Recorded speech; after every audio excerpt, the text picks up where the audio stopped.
Dig your heels in to supersize your business. Sharon Horne-Ellstrom here.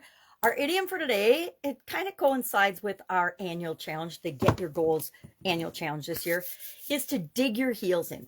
This idiom is another one of those that they really can't find or ascertain the accuracy of the literary origin of this particular idiom, meaning they don't know exactly when it started. It's been around for a long time. To dig your heels in means to stick to your convictions, to be convicted, to stick, not to be convicted, but stick to your convictions, to go all in, to hold the line, to stubbornly support what it is that you want, or what it is that you're working toward, or what it is that you believe in.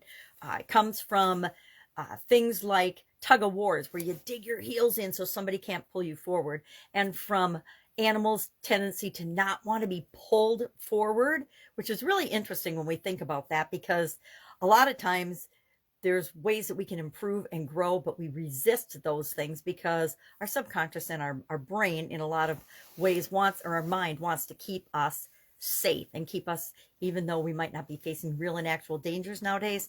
There's a lot of our old thinking that rears its ugly head and comes to the surface whenever we want to stretch our comfort zone or do something different than what we're used to doing.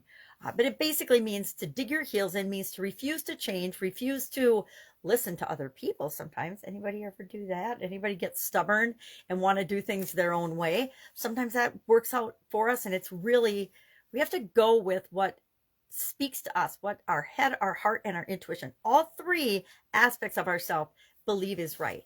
So my question for you today is, what type of things do you dig your heels in when it comes to growing and building and supersizing your business? For me, there's several things. My core values, I dig my heels in, and I will not compromise on them.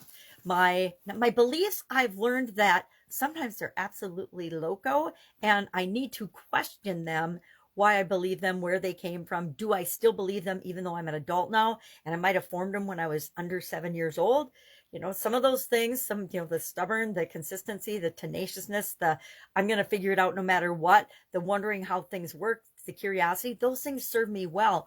But sometimes you just got to take action and move forward. And so I have to quit the over-analysis of things and not be necessarily so stuck to my plans and my budgets and my way of doing things or how things get done, but I like to commit, and I do commit to the end result. What is the end result I'm trying to achieve? What is the reason my business exists? Who am I here to serve? Things like that. Continuous improvement, understanding and knowing that things are always changing, and me as the leader of my organization, need to be willing and open to change and different possibilities that I might not ever have even imagined, because I guarantee somebody is smarter than me and can think of a better, faster, easier way to do absolutely anything I've ever done or ever wanted to do. And I just have to be willing to not dig my heels in on those things and be open to learning from others. So what do you dig your heels in? For me, continuous improvement, processes, systems, automating, making things easier and simpler and less stressful. Those are all things that are important to me and based on my core values and beliefs. But what are the things for you that you will draw that line in the sand and dig your heels in for? Curious about that today? That's it. Have an awesome day. If I can help you anyway, ask. Otherwise, I will be with you tomorrow with another interesting business related idiom. And they might not be business related, but I'm going to find a way to make them business related. Have a great day, and I'll be with you tomorrow.